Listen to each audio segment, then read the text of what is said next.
On a tous... les éléments ne parlent pas tous de la même manière. Certains, ça va être plus l'eau. Moi, c'est plus les arbres ou la nature. D'autres, ça va être les animaux. Enfin, ça va être des choses différentes, mais cherchez pas à le compliquer. Parce que je suis pas persuadée que cette baguette, machin truc, va vous permettre de vous ressourcer. Ça va vous permettre de focaliser vos pensées, ça va vous permettre de faire des vœux par rapport à vous-même, entre guillemets. C'est-à-dire, vous souhaitez du bien. Vous regardez ça, j'aimerais que tel chakra rééquilibré. En fait, c'est comme si vous faisiez des vœux vous concernant. Mais c'est pas comme ça que vous vous ressourcerez. Si vous êtes fatigué, vous n'en pouvez plus, vous avez l'impression de tourner à vide, vous allez faire 10 fois par jour ça vous changerez, sentirez aucune amélioration. Il faut vraiment trouver une activité qui vous permet soit de vous reconnecter à vous-même, pour certaines personnes ça suffit, ce temps où ils sont seuls en silence avec eux-mêmes, soit de vous reconnecter avec un des éléments qui nous correspond le mieux. Et c'est toujours des choses simples, il ne faut jamais chercher le truc compliqué. La femme qui est partie, elle a dit j'étais gonflée. Là, ça lui a fait du bien de discuter avec des amis, par exemple, avec des amis, faire une partie de cartes. Des fois, ça peut être une bonne ambiance comme ça, oups, ça part. Une bonne partie, oui. Un film comique avec des fois, ça peut être des trucs cons. Il n'y a pas qu'un seul truc en plus. Hein. Non, il faut trouver une activité qui ça vous recharge. l'esprit. Voilà, tout simplement. Qu'est-ce qui vous fait plaisir? Qu'est-ce que vous aimez faire? Ça va la mer. On n'est pas loin, ça tombe bien. Quand j'habitais en Alsace, aller à la mer, c'était un peu compliqué. Ça a bu 80 bornes. Mais là, la mer, elle est tout près. Faut y aller. Bon, là, c'est la mauvaise saison, parce que Elle est belle quand même, mais elle ressource quand même. Ah, voilà. Tant qu'ils t'ont pas dit des cordes, il n'y a pas trop Partir mettre le vers la matin, terre. je sais pas où sur la côte, c'est pas très loin, il y a une heure et quart de voiture, quoi, c'est tout. Ça vous ressourcera 1000 fois mieux que le truc avec le chakra. Ah oui. Ça, c'est théorique, c'est des trucs théoriques, je veux dire, c'est vraiment... c'est vrai, c'est pas des choses fausses, c'est pas ça. Mais il faut déjà arriver à un sacré niveau de méditation pour que réellement vous puissiez faire un super travail sur vos chakras et que vous en sentiez les bénéfices. Moi, perso, j'y arrive pas encore. Je suis une élève trop indisciplinée. Je suis une espèce d'électron libre, ça marche pas. mais la mer, ça, je suis sûre que ça marchera 1000 fois mieux. Il faut y aller, il ne faut pas hésiter. On ne peut pas toujours, mais quand on en a la possibilité, il faut le faire. Moi, j'ai des péris, ça fait 1 mois et demi qu'on a pu se balader, je tourne comme un lion au cage, j'en ai marre. J'ai plus rien, alors en ce moment, il va falloir y aller. Il ne faut pas hésiter. Et ne cherchez pas dans le compliqué. La masturbation cérébrale, n'importe quoi.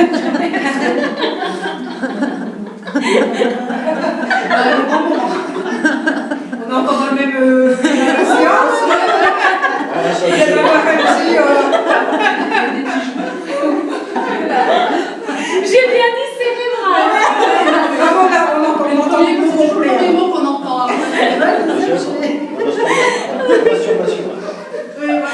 Et même un petit coup de sexe. J'ai besoin de demander si avait des petits jouets avant. C'est la 3e partie.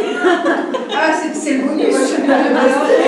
J'ai jamais sur le sujet. Sexualité et médiumnité. Ah, ça rime, hein. C'est une rime riche. C'est une rime riche. Bah ouais. Arrête tout ce que tu sais. Comment avec cette ancienne? Ah, mais sans rigoler, non, se ressourcer, faire l'amour avec la personne qu'on aime, c'est une manière de se ressourcer aussi. Décidez, Là, c'est se donner ça dérape aussi, définitivement. Sans rentrer Non, c'est vrai, Il y a plusieurs activités. si on fait ça bien, ça ressource beaucoup. C'était inventé, c'est pour s'en servir. Oui, et c'est la grosse différence entre faire l'amour et... Baby.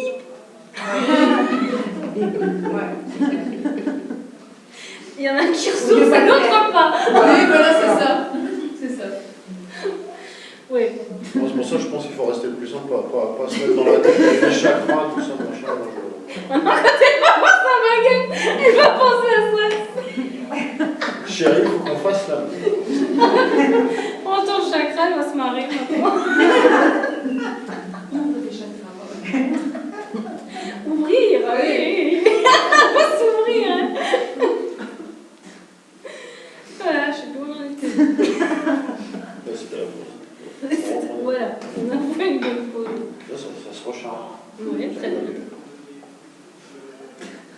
Ouais. Non, mais il faut rester plus simple, on est chez Apprend, tout ça, enfin, c'est pas... Je vais y arriver. Aussi, Ça, c'est foutu, là. Oui, pardon. Ça va être dur d'être sérieux, je le sens. Ah, mais c'est juste humain. Donc, pardonnez, il n'y a pas de souci. Ah, merci. Oui, c'est humain. Mais je vous assure qu'en plus, ça a un rapport. Cette sexualité, ça a un rapport. Ça aide à atteindre certains sorties de corps, par exemple. C'est très bien. D'ailleurs, les gens, s'ils étaient un peu plus épanouis dans ce domaine-là, ça peut-être un peu moins. il y a déjà maintenant sur Terre, je pense, déjà. C'est vrai, hein. Ben voilà. Je sais pas. Qui c'est qui a envie de... Bah, pour rentrer en contact avec son guide, le solliciter, ou lui demander d'aide, comment faire. Parce qu'une fois, on m'a parlé de courriel, pour moi, entre guillemets, le nom d'un ange. Ouh, arrêtez avec le nom. C'est ce qu'on m'avait dit. Hein. Maintenant, Les noms sont inventés de toutes pièces par vos guides. Parce qu'en règle générale, ils ne comportent pas. Alors là, on aborde d'autres sujets, mais il faut savoir que quand on atteint la sphère dans laquelle eux baignent, c'est une sphère qui est totalement éthérée. Ils ne fonctionnent pas comme nous ici. Pour qu'on se reconnaisse entre nous, on a besoin de créer une personnalité, une individualité. Ça passe par le nom, le prénom, les caractéristiques physiques, etc. Et on a besoin de ça pour reconnaître l'autre. Alors eux, ils n'évoluent pas du tout dans notre dimension, ils n'évoluent pas du tout sur notre plan vibratoire, ils n'ont pas notre densité. Ils évoluent dans des dimensions qui sont totalement beaucoup plus pures, beaucoup plus légères, et ils ne se reconnaissent pas à travers une identité. Ils n'ont pas d'apparence physique humaine, ils n'ont pas de nom. C'est juste des vibrations. Ils se reconnaissent entre eux par les différences vibratoires qu'il y a entre eux. Et ils se reconnaissent beaucoup mieux que nous, où on a juste cette identité, cette apparence physique qui va nous permettre de dire ah, ben, cette personne, c'est lui, c'est elle, c'est machin. C'est parfois très trompeur. On a tendance à se planter une vibration, on ne trompe jamais. C'est pour ça quand on me demande comment je fais la différence entre une bonne entité, une mauvaise entité, machin, je ne peux pas me tromper, on ne peut pas se tromper. Une mauvaise entité ne peut pas me rouler dans la farine, ce qu'elle va dégager sur le plan vibratoire est très caractéristique. Et comment je reconnais, moi quand je suis en sortie de corps, quand j'arrive sur leur plan, j'ai plus d'apparence, même pas éthérée. Les défunts, quand on les voit, on voit leur apparence éthérée. Il n'y en a plus dans cette dimension-là. Le physique et toute l'enveloppe éthérée qu'il y a autour et dont l'âme se sert pour se faire reconnaître par nous, si on en a besoin, et que les âmes en souffrance gardent, parce que elles restent collées à cette enveloppe éthérée, ça n'existe plus. On est juste de l'énergie, de la lumière, de la vibration. Donc vos guides n'ont pas de nom, de prénom, ils vont s'adapter à nous humains, c'est-à-dire à nos croyances et à nos références.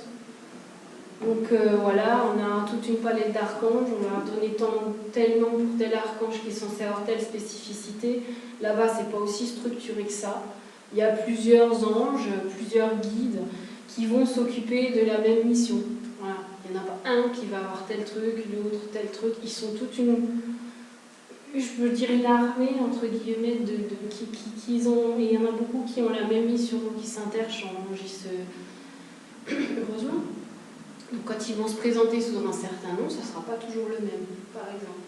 Enfin, comment je veux dire, le solliciter, comment lui demander de l'aide, Les guides me disent toujours, parce qu'évidemment vous avez tous besoin, et on a ça, de pouvoir se l'imaginer, se le représenter comme nous, humains, on a besoin de le faire. C'est-à-dire pour qu'il ait une existence, une matière propre.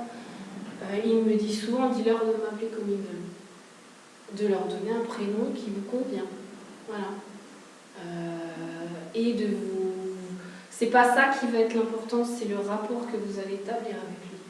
La première chose dont ils ont besoin, c'est que vous ayez conscience qu'ils sont là. Déjà, tout simplement, la majorité d'entre nous n'en a plus du tout conscience.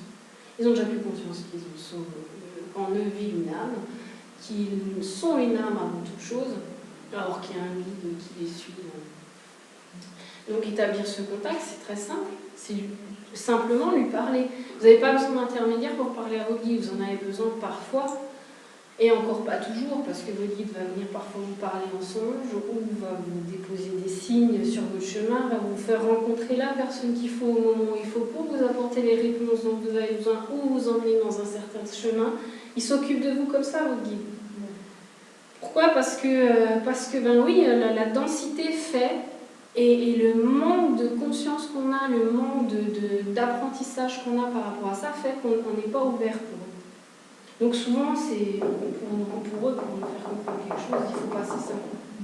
Et c'est pas simple. Pour peu qu'on est triste, qu'on vit des choses difficiles, douloureuses, notre tristesse, notre souffrance fait qu'il y a un mur en béton armé entre eux. Ils n'arrivent plus à faire passer quoi que ce soit. Et c'est là qu'on en a le plus besoin en plus. On dit mais pourquoi j'ai pas de signe, pourquoi on m'entend pas, pourquoi on répond pas, mais parce que tu es en train de créer jour après jour un mur bétonné entre eux et toi, ils n'arrivent pas à passer ta tristesse, ils n'arrivent pas à passer ta souffrance, tu les repousses. Et simplement le fait de lui parler, de lui dire je sais que tu es là, je te remercie de prendre soin de moi, aide-moi à mieux te ressentir, à mieux te comprendre, à mieux te connaître, aide-moi à faire en sorte qu'on fasse une bonne équipe, toi et moi. J'ai envie d'aller où je dois aller, j'ai envie de t'écouter, j'ai envie de te suivre, mais il faut que tu m'aides à mieux t'entendre, à mieux te connaître. Je n'y arrive pas, pour l'instant, je ne sais pas comment le faire. Il vous donnera les clés. Ça va être, je vous dis, ça va être une rencontre, ça va être un message télévisé, une chanson, un truc. Vous allez ouvrir un bouquin n'importe comment pour le ranger, clac, qui s'ouvre sur une page. Vous allez lisez, surtout quand ça vous arrive. Ne le refermez pas, ouvrez-le et regardez ce qu'il y a décrit sur cette page. Il y a très souvent un endroit qui va venir. Bah non, c'est exactement ce que je suis en train de me demander. Tiens, il y a de l'écho dans l'air, quoi. C'est des choses comme ça, il ne va pas se matérialiser devant vous, il ne peut pas sonner à votre porte et dire viens, on prend un café, j'ai des choses à te dire. Et je reviens dans 2 ans. Ça ne marche pas comme ça. Les signes, c'est ça. C'est pas. Moi, mon guide. Il peut venir de 10 000 manières, il a plusieurs opportunités, il vient pas tous les jours me dire ce que j'ai à faire. Pourquoi aussi ? Parce que c'est notre boulot d'aller où on veut aller. Il est venu me mettre en garde quelquefois quand je me plantais de chemin. J'ai pas pu, après c'est ce que je leur dis souvent, je dis vous faites mourir de rire, vous venez un peu dans un corps sur terre avec tout ce que ça implique et puis on va voir si vous trouverez toujours les choses aussi simples à faire. Ils ont une vision un peu déformée des choses, ils se rendent pas compte non plus des difficultés inhérentes au fait d'être dans un corps, dans une société aussi pourrie qu'est la nôtre, hein, dans un monde pourri, parce qu'il faut bien dire les choses telles qu'elles sont. Ils ont tendance eux ils sont dégagés de tout ça. Parfois, il y a un décalage entre la vision qu'ils ont de notre vie et les difficultés que nous, on rencontre dans notre vie. Nous, elles nous paraissent énormes, à eux, c'est rien. Parce qu'ils voient tout, eux, ils ont connaissance de notre futur, de notre passé, de tout est mélangé. Ils ont une vue globale des choses et ils ne sont pas assujettis à l'oubli qui est le nôtre, à notre lenteur, à nos difficultés physiques, à nos difficultés économiques, tout ça ils ne connaissent pas, ils ne sont pas assujettis. Des fois il y a un décalage entre ils n'ont pas forcément la même notion de difficulté que nous. De temps en temps, ça arrive d'être en désaccord et de pousser ma gueulante avec eux en leur disant vous me fatiguez à toujours vouloir m'emmener plus loin et machin et truc, mais prenez un peu ma place 2 minutes parce que je crois que vous ne savez plus trop ce que c'est que vivre dans un corps. C'est compliqué de vivre dans un corps, mine de rien. C'est compliqué de pouvoir entendre ce qu'ils ont à nous dire. Parce que déjà, il faut faire silence en nous pour pouvoir les entendre. Ça, c'est pas évident. Vous pouvez l'entendre, vous avez besoin de personne d'autre. Mais il faut faire le vide et le silence. Et ça, il n'y a pas. Ça tourne. À plein régime, tout le temps. C'est pour ça que vous avez l'impression de ne pas l'entendre. Parce qu'il n'arrive pas à passer au-dessus de tout ce qu'il y a dans votre tête. Il n'a pas de place. Vous n'avez pas besoin de médium pour pouvoir l'entendre, votre guide. Vous avez tout ce qu'il faut. Mais un guide, c'est ça. Une belle enveloppe blanche. Donc déjà, c'est bien. Mais non, mais tout à l'heure, il vous suivait partout. Il tournait autour de... Oui, il tournait autour de sa tête. Ça, c'est bon. Ouais. Ah, il y a Mais plusieurs couleurs. Pardon? Vous permettez de demander, a-t-il plusieurs couleurs? Son guide? Non, l'enveloppe que vous avez vue. J'ai pas vu d'enveloppe. Ah, C'était une sphère blanche. Voilà. Mais est-ce que cette sphère, elle a plusieurs couleurs? Non. L'aura a plusieurs couleurs. Parce que moi, une fois, une dame m'a dit, oh là là, qu'est-ce que t'as un aura qui est chaud, il illumine. Oui, Ça, l'aura, c'est c'est pas la même chose. L'aura, c'est l'énergie qu'on dégage, c'est-à-dire les êtres qui sont très lumineux, très éthériques, n'ont pas d'aura, entre guillemets. En tout cas, pas tel que nous, là. Nous, notre aura, oui, effectivement, il est de plusieurs couleurs. Et d'un jour à l'autre, il va changer, parce que ça dépend de vos états d'âme. Si vous êtes bien, pas bien, heureux, malheureux, en colère, plein d'amour, ça va fluctuer. Alors moi, je voulais savoir par rapport à justement l'aura, je voulais savoir quel intérêt pour une personne de pouvoir capter et de voir cette enveloppe sur d'autres personnes. Ça peut donner une indication du bien-être ou du mal-être de la personne. Et les auras permettent de savoir s'il y a un déséquilibre au niveau énergétique chez cette personne et où ça se situe.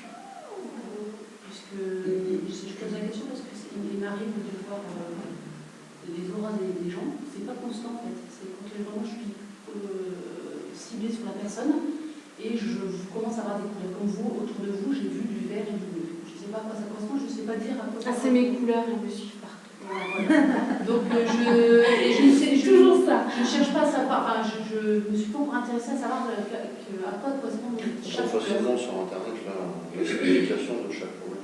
En général, le vert, c'est tout ce qui concerne la spiritualité, l'ouverture à l'autre, des choses comme ça. Voilà, donc c'est ce que j'ai vu autour de vous. Donc, et je me demandais, mais pourquoi? Parce que pourquoi on m'a donné cette possibilité de voir.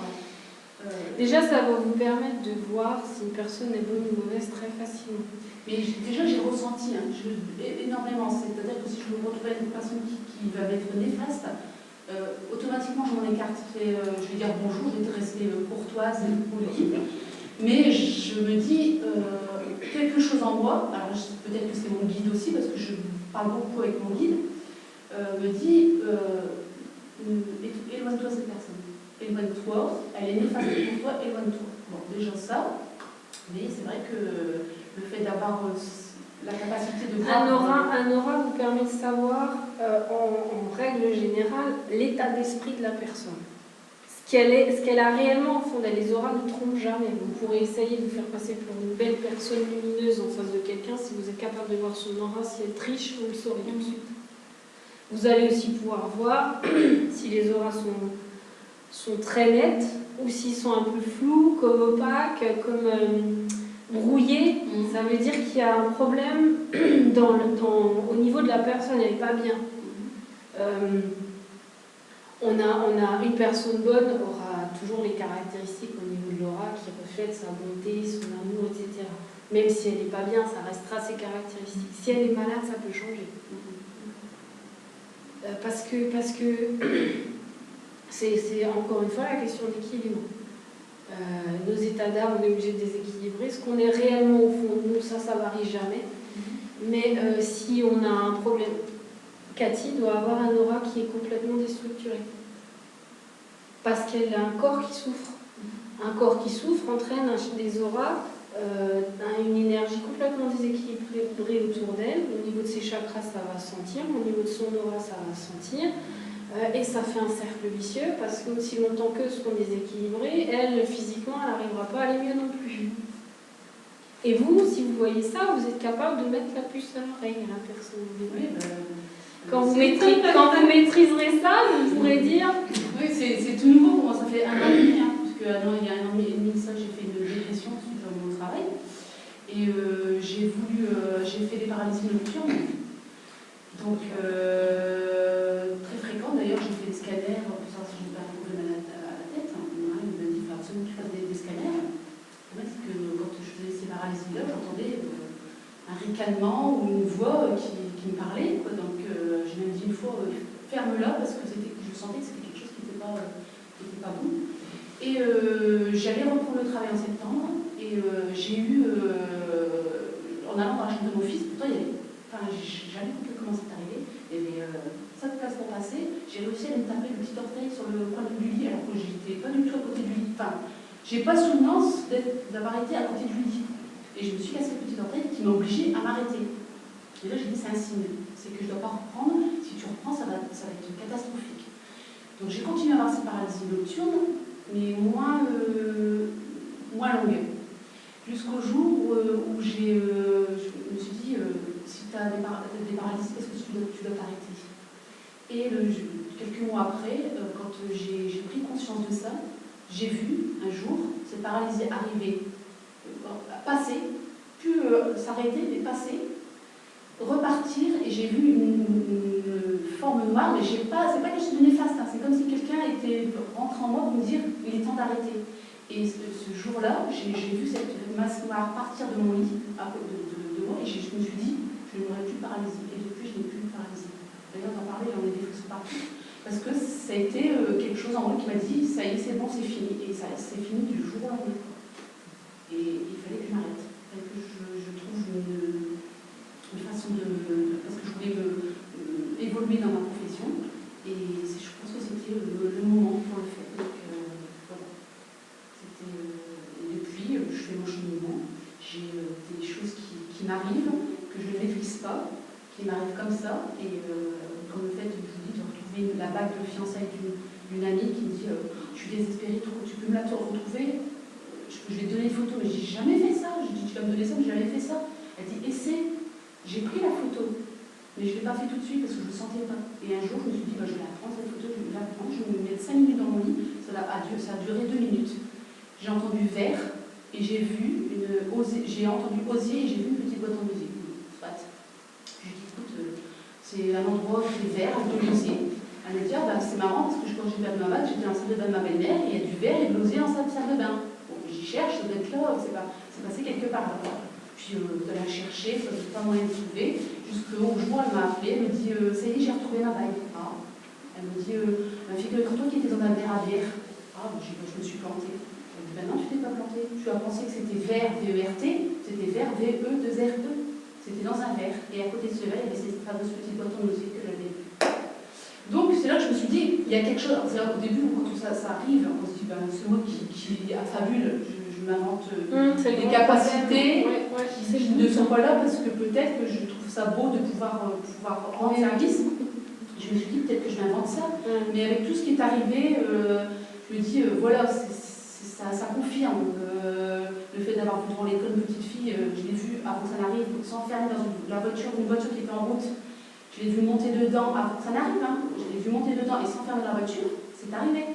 Mais ça, je me suis dit, c'est encore une scène que j'ai inventée parce que voilà, et quand c'est arrivé, je me suis dit, voilà, c'est tout, c'est là, c'est en toi, c'est ça. Donc accepte-le et depuis que j'accepte, c'est là que je me suis, quand j'ai commencé à discuter avec mon guide et essayer de rentrer en contact avec lui, et je lui ai dit, je lui ai fait un courrier, je lui ai dit, voilà, j'aimerais que tu me fasses un signe, même une plume de pigeon, d'oiseau, pour me montrer que tu es là.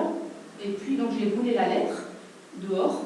Et puis, voilà. Et le lendemain matin, j'avais une plume d'oiseau devant le... Alors, il n'y a rien pour percher l'oiseau, quoi. Il y avait une plume, et pendant plusieurs jours, j'ai eu une plume d'oiseau devant chez moi. Donc, je me suis dit, il est là, en fait. C'est évident. Pour leur faciliter la vie, il y a 2 choses primordiales. La première, il faut leur demander et il faut que les demandes soient claires. C'est-à-dire que si nos demandes s'éparpillent dans tous les sens et que quand on la formule, on est vraiment brouillon dans notre formulation, ils ne vont pas vous répondre. Pour qu'ils puissent vous répondre, il faut déjà savoir ce que vous voulez exactement d'eux. Ça paraît logique, hein. Nous c'est pareil, hein. Si vous venez me demander un truc, combien de fois j'ai des demandes, j'ai beau lire et relire, je ne comprends pas où vont venir la personne. Comment voulez-vous que je lui réponde? C'est exactement pareil, c'est-à-dire qu'il faut aller à l'essentiel, avoir une demande simple. Et pour ça, déjà, on revient toujours à la même chose, il faut faire un travail sur soi. Qu'est-ce qu'on veut vraiment?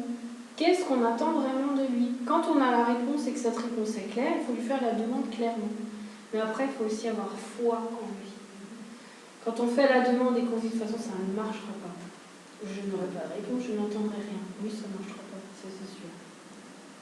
Il faut avoir confiance aussi en lui et avoir foi dans le fait qu'il va répondre d'une manière ou d'une autre. Alors vous lui avez simplifié la vie, hein, parce que si tu peux me faire savoir par une plume que tu es là, voilà, c'était très simple. En plus, vous n'étiez pas dans le doute, dans le truc, en train de dire « vas-y, on ne marchera pas, si on fait une chose et qu'on ne croit pas en ce qu'on fait, on annule l'action qu'on est en train de faire.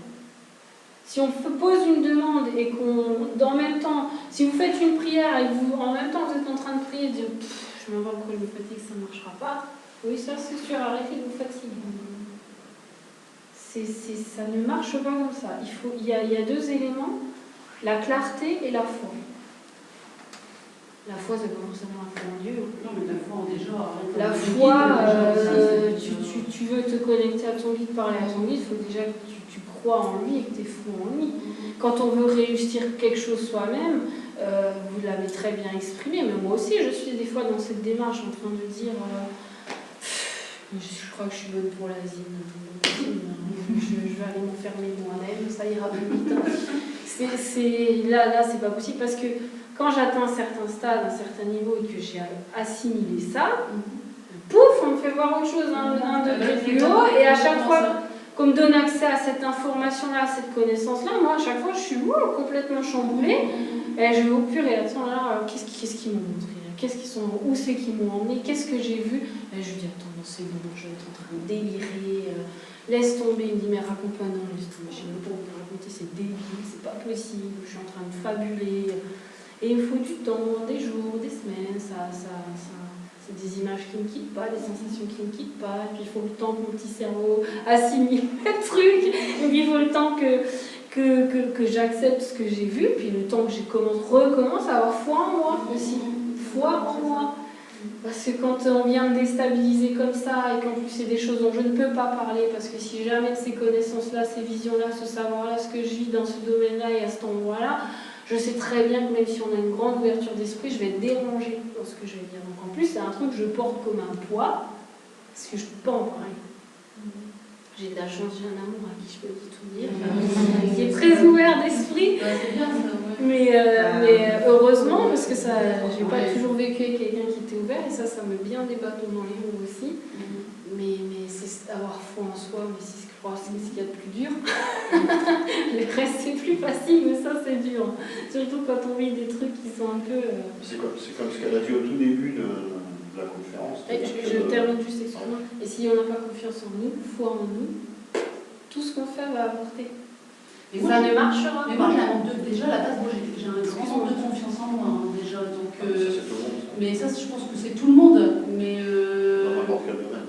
Mais le fait de savoir que mon guide est avec moi, eh ben, ça me donne une force.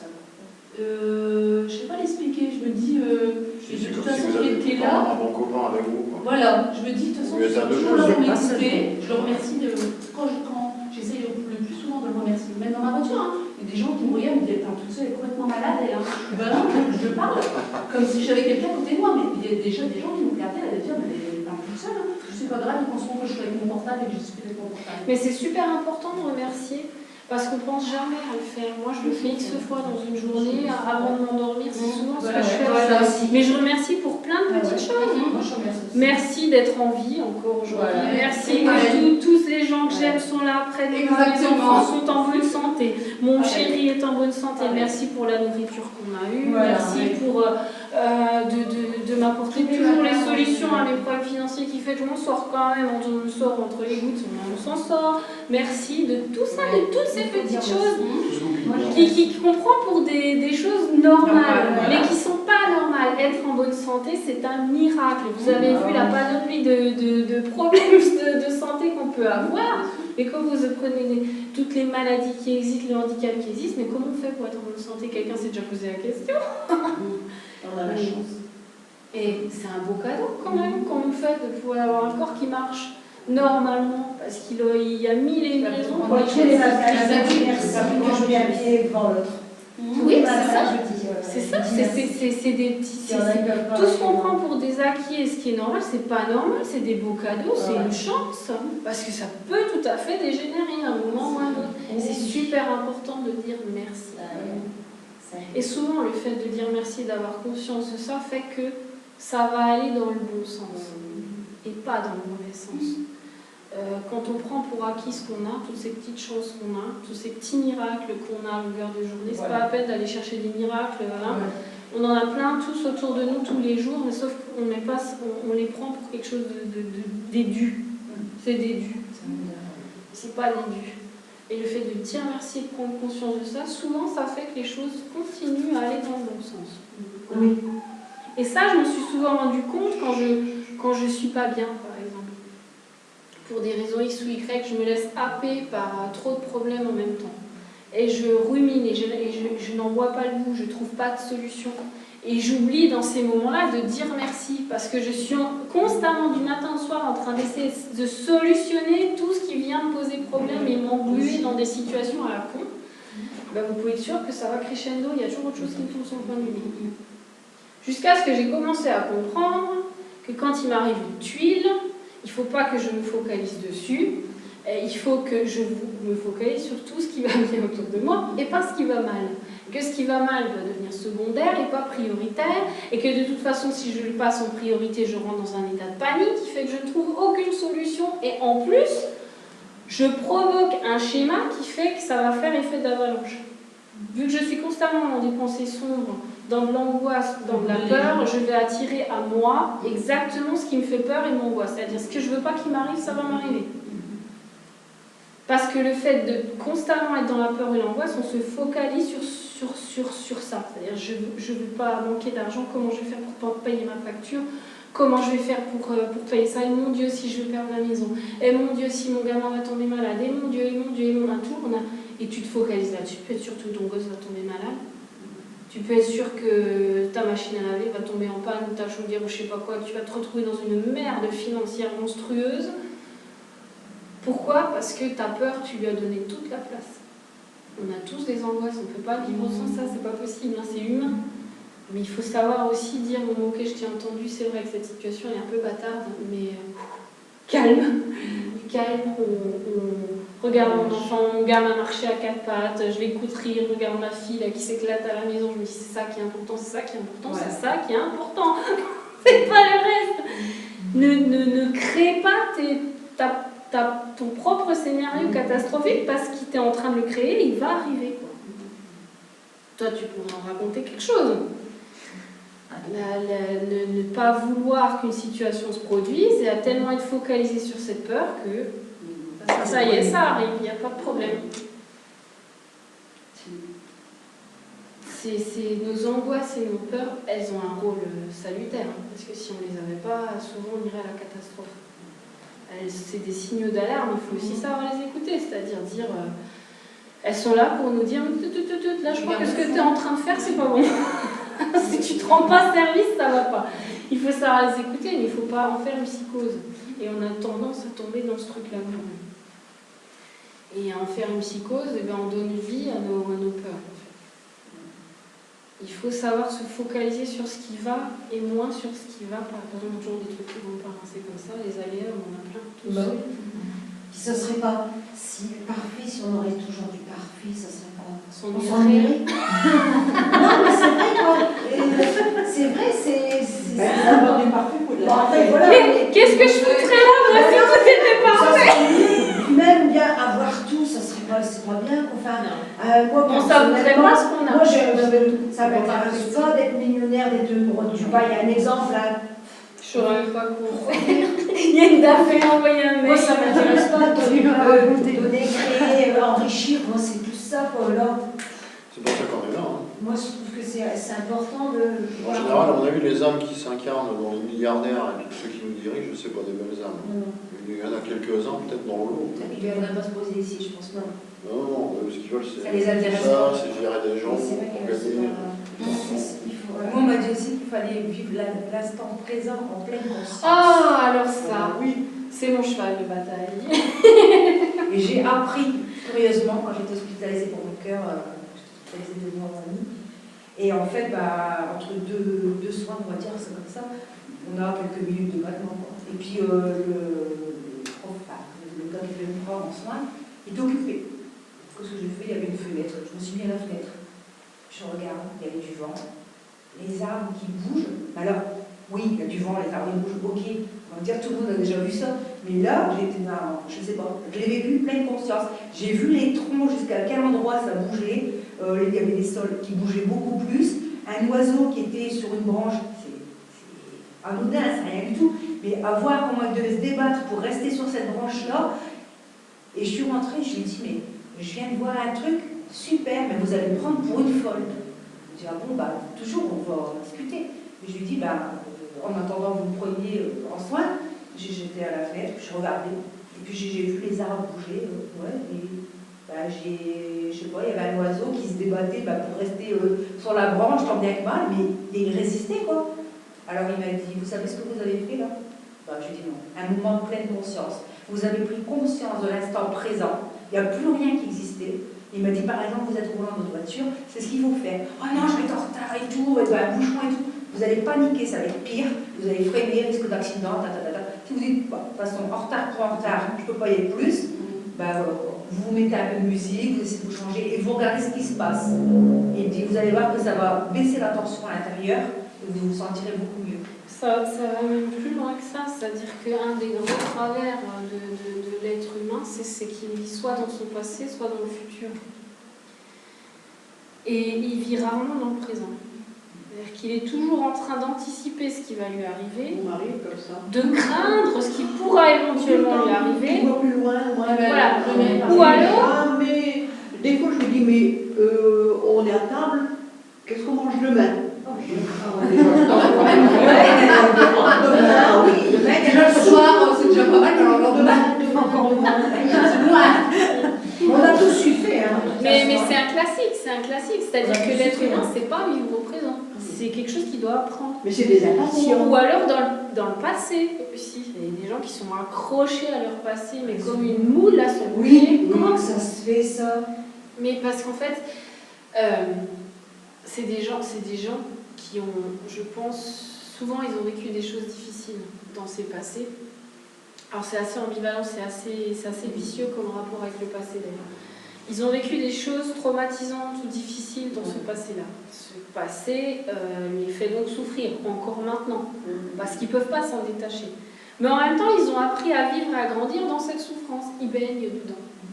Et s'en sortir, ça les fait paniquer, parce qu'ils n'ont plus aucun repère. Ils ne savent que vivre à travers ça, ou à travers un manque. C'est-à-dire, j'ai perdu ma maman, j'ai pas eu le temps de lui dire ci, de lui dire ça, je n'accepte pas sa mort, je ne peux pas, et ben ouais, tu restes bloqué dans la souffrance de son décès, dans les regrets. Souvent, le passé, c'est quoi? C'est ça. C'est des remords, des regrets, des manqués, des loupés, et l'incapacité qu'on a à faire le deuil de ça. Comme si le fait de tout le temps en train d'y penser, de le revivre sans cesse, on pouvait changer la donne. On ne peut rien changer à ça. Et le problème c'est qu'à force d'être englué dans le passé, il se passe quoi? Le futur n'est qu'une copie de ce passé. C'est-à-dire que tu vas rencontrer des gens qui vont te refaire souffrir de la même manière dont tu as souffert dans le passé, mais parce que tu es englué dans ce mode de pensée, dans ce schéma, Pourquoi? Parce que moi je le vois bien, les gens qui me demandent de l'aide, c'est souvent ça. Aidez-moi, au secours, je ne sais plus quoi faire, je suis dépressive, machin. Tu leur demandes ce qu'il y a. Je souffre parce que, enfin, n'importe quelle situation. La seule chose que je peux leur dire, c'est lâchez votre passé. Ils ne peuvent pas, ils n'y arrivent pas. Ils sont dans l'envie que les choses changent, dans l'envie de ne plus souffrir de ce passé. En même temps, ils l'entretiennent tout le temps. Et le fait de s'en décrocher, mais ils ont l'impression d'être totalement vides et de n'avoir aucune existence sans ce passé douloureux. Ils ne savent pas vivre sans. Leur présent, ils ne savent pas vivre au présent. Il n'y a pas de présent, ça n'existe pas. Ils n'existent pas sans cette souffrance. C'est un truc de fou. Sauf que si tu veux construire un meilleur futur, ton futur il n'existe pas, hein, le futur aujourd'hui, là, quand je vous parle, ce qui va se passer dans 2 heures, Vous allez voir un voyant, il va vous dire, il va vous arriver ci, ça, ça. Au moment où vous le voyez, il n'est pas en train de vous mentir, hein, forcément. Ne croyez pas toujours qu'il mente. C'est bien ce qu'il voit à ce moment-là. Mais il va se trouver qu'une heure plus tard, vous allez faire un certain choix qui va tout modifier. Voilà. Donc ce qui est vu, ce qui est vrai là maintenant, dans une heure, c'est peut-être plus vrai. Dans une journée, ça sera encore moins. Et dans un mois, encore moins. Donc très souvent, quand on va voir un voyant, il va voir les très grosses trames. Ça, c'est des trames qu'on s'est fixées avant de venir, qui bougent rarement. Mais tout le reste autour, ça, c'est nous qui le faisons, avec les choix qu'on fait à l'instant T. Voilà. Et il n'a pas de prise là-dessus.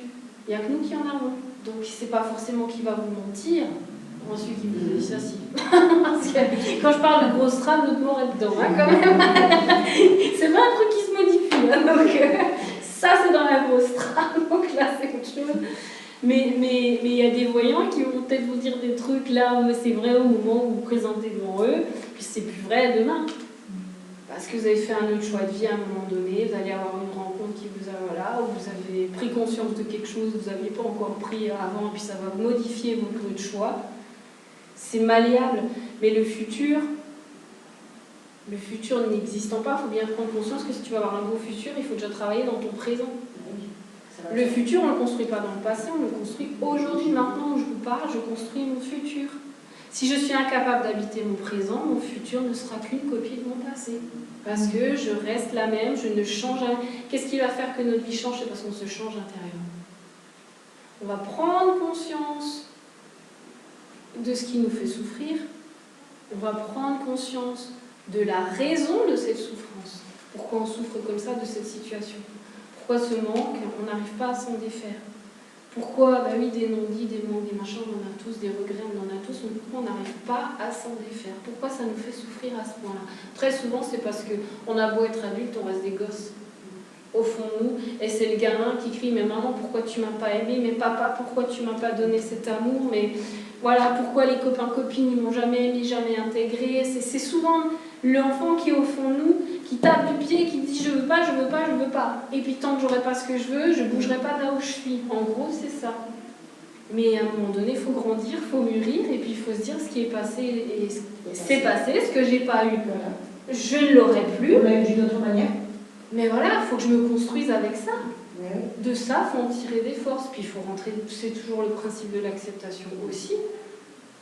Non, on ne peut pas changer, on peut plus revenir en arrière. Par contre, on peut faire en sorte que ce qui nous attend soit 1000 fois meilleur que ce qu'on a laissé derrière nous. On a aussi le devoir, je pense, de faire en sorte de ne sortir de ces schémas, parce qu'en n'y sortant pas, on embarque nos gosses derrière. On va leur faire vivre ce qu'on a vécu, on va leur transmettre notre souffrance et nos manques.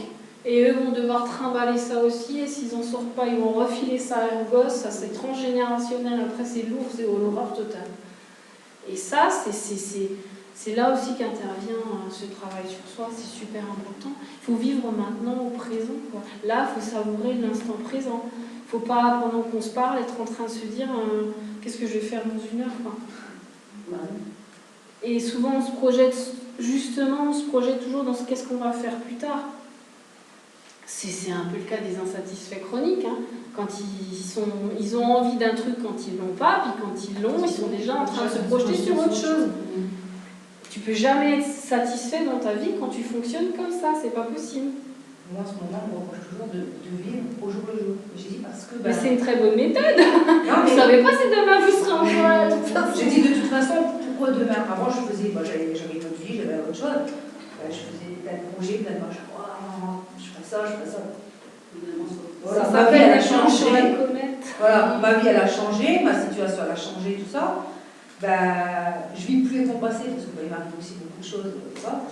Mais j'arrive plus à me projeter non plus. Je me dis, bon, là je vis aujourd'hui, on a ça à faire, je le vis, entre guillemets, pleinement, parce que voilà, je le vis, et puis demain, je pense que c'est l'expérience, c'est ça. Et au moins, moi, quand je me dis, tu fais plus de projet, mais je dis, je peux plus faire de projet, parce qu'en fait, t'en as fait tellement auparavant que ça n'a pas... Peut-être, je sais pas.